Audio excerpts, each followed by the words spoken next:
Welcome to VWG.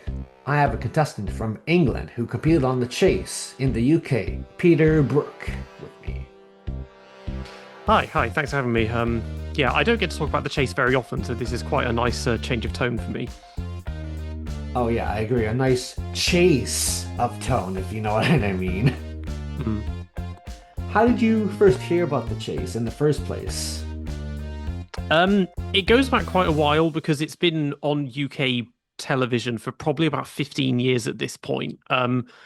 Initially, I kind of ignored it, and because I used to see it on the TV guide, but about 20 years ago, there was a drama series called The Chase, which I quite liked, but it got axed after two seasons, and I realized it's not that, it's just some game show. But then it was about 2017. I started working at Ladbrokes, which for people that don't know, that's a bookmakers. And we had a TV behind the counter and it wasn't a very busy shop. So we'd put the TV on a lot of the time. It was meant to be for horse racing, but we just watched whatever. And so each afternoon we'd have a series of just game shows on kind of daytime television, and The Chase was one of them. So because of that, I started watching it every day and quite enjoyed it. And I thought, well, this looks interesting, so why not apply and see if I get on it at some point? Yeah, I agree. Wow, that's really cool that you did that. So, what was the audition process like, and what happened after the audition process? So I actually auditioned three times before getting accepted onto it. So I did my first two auditions were only a few months apart, about October and December 2017, I think, because I'd applied twice using two different email addresses, and I don't think they'd realized Oh. that I'd done that, because I think the rule is that you can only audition once, or at least once, and then a few years later you have to wait again. Hmm. Um, so with those ones, this was before the pandemic. So I went to I think it was a hotel both times, and sat in a room with about 10 other people. And they would interview each of us one after the other just to get a bit of basic information about where we're from and what we do and our hobbies and interests and all of that stuff, and Hmm. why we think we'd be a good contestant. And then they would make us do a sort of mock version of the game, just quick fire, like you do your cash builder and the chase and the final chase, and Hmm. they see your answers.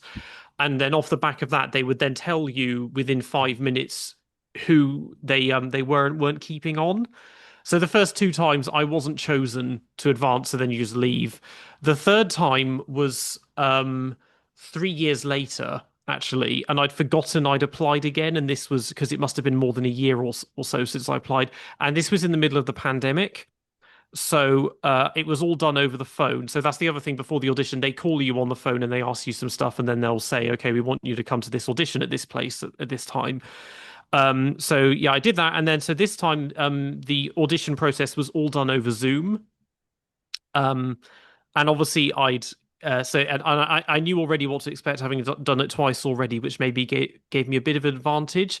But at the same time, when it comes to answering questions, they don't necessarily want someone who knows everything and can answer everything, Hmm. because they more want people who they think are interesting and as their personality, or they have their job is interesting, or what they want to spend the money on is interesting. And so for me, because at the time I said I'm training to be a professional bassoonist, and if I win any money, I want to buy a contra bassoon. So obviously that's probably not something they've heard before on the show. So I think that was what kind of did it. So they said the Zoom interview, this was it was November 2020. So then that time they said, okay, yep, you've advanced to the next rounds. And then the producers spoke to each of us and just said, okay, we'll be in contact over the next few weeks. Um, and then and eventually tell you when you have to actually go and film the episode and all of that. Hmm. Wow. Hmm. Okay. What happened when you were like on the chase? What was the game like compared to watching it on at TV? Very, very interesting, very surreal day. So I didn't have to wait very long before doing it. So my episode was recorded in February 2021, so only 3 months after doing my audition. So beforehand, they sent a whole bunch of emails about explaining the rules and what you should bring and what to expect. It was a bit different because it was during lockdown, so we still had to do social distancing. Hmm. But for example, I mean, they paid for my train to get there, and then they paid for a taxi to take me to the studio for the train station. So that was all covered because it's filmed at Elstree Studios, which is north of London, and that's where a lot of BBC and ITV stuff is filmed. And that's where the studio was. So when I got there, I was taken in by the producers. They put you in this big room, like with a sofa each, and then the my other three teammates all came in as well. So then we just got to know each other a bit, and then I had to surrender my phone for the rest of the day. Hmm. You also had to bring like a couple of out different outfits, and then they would choose which one they want you to wear and stuff like that.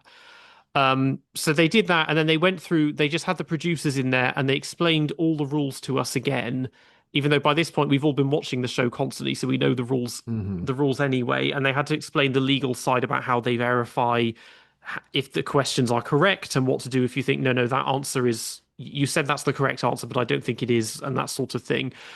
Um, so we did that. There was another thing with it as well is that you don't know who the chaser is going to be until they appear. Hmm. So if any of us needed to use the bathroom, then they would have to, the producers had to like check the corridors and make sure the coast is clear that we don't spot any of the chasers because they film 3 or 4 episodes in one day. Hmm. So you might see a chaser in the around, but it's not the one for your episode.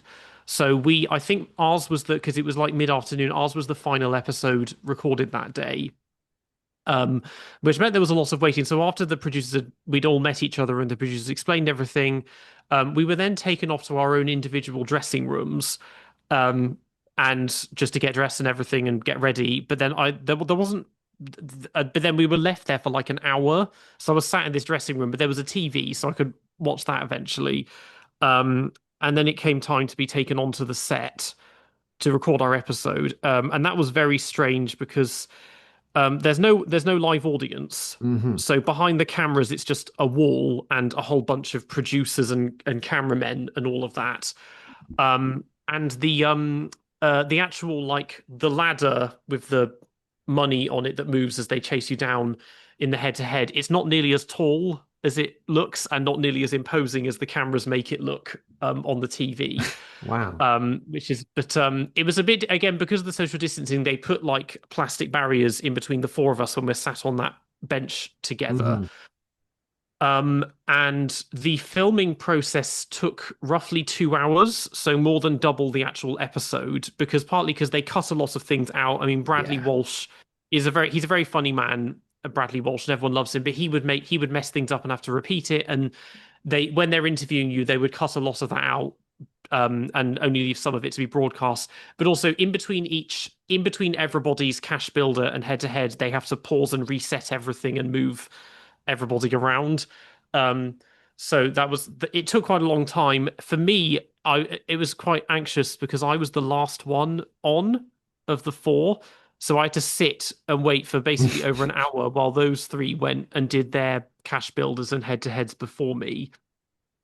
Um, and the first one, she got a limit, she got caught. So already we'd lost one immediately. But then the other two didn't.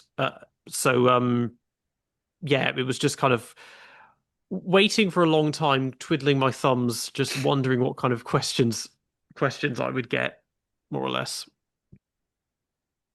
Wow. That's his that wow. I'm amazed at how long it takes. I'm honestly surprised that it takes a little longer to film. I thought it was just, like an hour, but guess not. Yeah, it's not like it's as if it's been done live or anything. They cut a lot out. There's other things as well because I said there's no audience, so it's canned laughter and applause that they throw in. There's no music, so that's the thing. So when it was my turn, so yeah, I did my small interview in front of Bradley Walsh. They cut quite a lot of it out, for what was in the final broadcast. But yeah, during the cash builder, there's no music, so you lose any sense of time in terms of that 1 minute that you have to Mm, answer questions. hmm. And I think I got four. It was either 4 or 6 Okay. grand. So a bit. My target was 10, but didn't come anywhere near that. So we did that. Then Anne came out, and then we did the head to head, and they have like there's this tiny little panel that flips up in front of you for each question, and there's just 3 buttons, and you just press one of those. Hmm. And what you see, so because everyone's looking up at the camera like this, there's a television screen up on the ceiling that has all the questions out for Hmm. you, and then you answer correctly. But again, there's no music and there's no like ping when it shows what answer you've given or anything like that. No sound effects, basically. No, yeah, nothing like that. So it's all very quiet when you're in there, and that help makes it kind of take longer. Um, and so because I was the final one, because normally for the final contestant, that's when they give them the really, really high offer Yeah. because they want to tempt you with a big one. Yeah. And I think because at the time I'd said, okay, well, I want to buy a contra bassoon and a good one is 25 grand. And so then I was off, they offered, I think 70, over 70,000, which split three ways would have been 25 grand. Hmm. And I thought that is extremely tempting, but at the same time, my minimum target for being on this show is to make it to the final chase, so I chose the middle option. Hmm. And fortunately did make it. I got a couple wrong, but then Anne Hegarty got a couple wrong herself, which kind of helped it a bit. At the end, once I'd made it through, they edited this out, which I didn't know if it would get broadcast or not. But I walked the wrong way back to my seat. I didn't know there was a wrong way, to be honest, which they kept in. But then for some reason, because of the time it was social distancing, we'd have to do like an air high five and stuff. Hmm. And so we did that, and then Bradley suddenly he starts slowly gesturing like that, and I was awkwardly kind of miming what he was doing, like what's going on, kind of thing. And I thought, well, that'll be funny if that gets broadcast, but they obviously decided to cut that bit out. Um, so then, yeah, I went back to my seat, and then there was like I think there was a gap of at least a recess that took about 10 minutes before we got to the final chase, because at this point they had to make sure, okay, you'd all need to be able to hear what he's saying properly, which wasn't helped by the barriers in between each of us, Yeah. and I was the furthest away, so I had to lean quite far over to actually make sure I could hear him properly. And there were a couple of questions where I wasn't quite sure what he said, and there are ones where I probably could have answered correctly if I did, which I think maybe that would have made a difference in the end. I don't Hmm. know. But yeah, you just stand up, lean up there, and then they've got this buzzer that you press and all of that. So I think we got 17 correct, which is quite marginal. You're very lucky to win on Hmm. 17 Hmm. without pushbacks or anything like Hmm. that. So I think I answered four or five questions correctly during our final chase. And then when Anne Hegarty came on, her set of questions was definitely easier, so we should have chosen those ones really if we'd known. But then there were three pushbacks, and I myself got them all three of them correctly, so I was at least proud about that. Um, but then she did catch us with 9 seconds remaining, so Wow. yeah, so that was a bit disappointing. I mean, at the time, it meant that had I won, I'd have won £5,000, which, is a lot of money. It's not life changing, but at the time, that would have been very much appreciated because this was in the middle of lockdown when everyone's struggling or whatnot. But I was just afterwards, I was disappointed, but I was just kind of relieved that I hadn't chose the higher option because it would have been really hard to swallow having lost £25,000. Hmm. Um, but yeah, once it's done, like you stop filming, and then basically yeah, they give you your stuff, your phone back and everything, and then Yeah. take you back to the train station and you go home, kind of thing.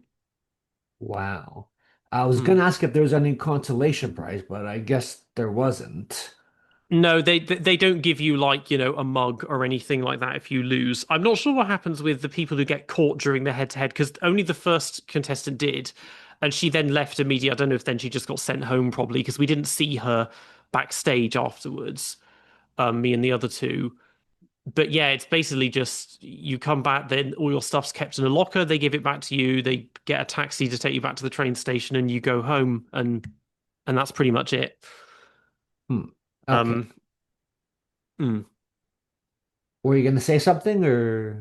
I mean, beyond that, it was. I remember they told us we got emails saying that we could apply for Beat the Chasers, which was a spin-off show, which I don't know if it still runs.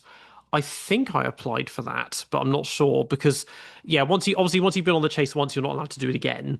Um, but then it was so then you just they don't know at the time when your episode will get broadcast because it could be next week or next year. But mine, it was October, so only 8 months later that I had to wait for mine to be broadcast. Hmm. But It's still on ITVX, which is the streaming service we have in the UK. So not that I need to watch it very often, because I kind of cringe looking back at myself on it now. But it's there if I need it, and I don't know if mine because there's going to be there's TV channels that repeat old episodes of game shows, and I don't know if it's appeared on there before, but yeah, Mm. I at least can say that I've been on the chase. Another thing they did say actually is that you can't tell anyone that you're going on it until it's broadcast. So I had to keep it secret for, I mean, my family knew, but I had to keep it secret for months, and then I could announce on the day, oh, I'm going to be on the chase tonight, tune into ITV and stuff like that as well. It must have been Hmm. really hard keeping it secret. Yeah, I mean, I suppose it was easier because I was in lockdown, so it wasn't seeing people very often. But Hmm. yeah, I was kind of impatient at that point to see how it looks in the final, yeah, in the final production of it. And yeah, it was just quite cool to say that I've been on a game show because there aren't really that many people in the grand scheme of things that can say that. Hmm. Okay, I have one more question for you. Are you ready for it? Mm-hmm. What happened after the chase? What have you been doing? What have you been doing now lately? Well, my life went in quite a different direction, mostly because of lockdown. So as I mentioned about, I'd said to them I want to buy a contrabassoon. So before going on the chase, I was training as a classically trained bassoonist. So I've got two music degrees. But then during lockdown, I started making YouTube videos about Formula One just as a hobby. And then it was, and I'd only just started doing that when I filmed my episode of The Chase. And then it was the following year that my channel got monetized and blew up. And suddenly I was like, okay, I'm making enough money to do this as a full-time job. So yeah, music is dormant, and so I've been doing YouTube full-time now for about 3 years. Oh, nice. Congratulations. Thank you. Yeah. But it would in many respects maybe it would have been a more interesting thing to say if I been on the chase at the time to say, oh, I'm a content creator and I make YouTube videos about Formula One or whatever. But yeah, no music. And also, I suppose I'm sort of glad that I didn't win that money because if I'd won 25 grand and bought a contrabassoon, I'd have a contrabassoon, but I've lost all that money, and it's for a career path that ended up just fizzling out as well. So I think it was all for the best that I didn't win that money. Mm-hmm. Understandable. Is there anything you want to ask me, the host, before I end the interview? Um, I suppose. I mean, because obviously, I'm assuming that you've discovered me through my channel, unless you're a very big fan of The Chase or any something.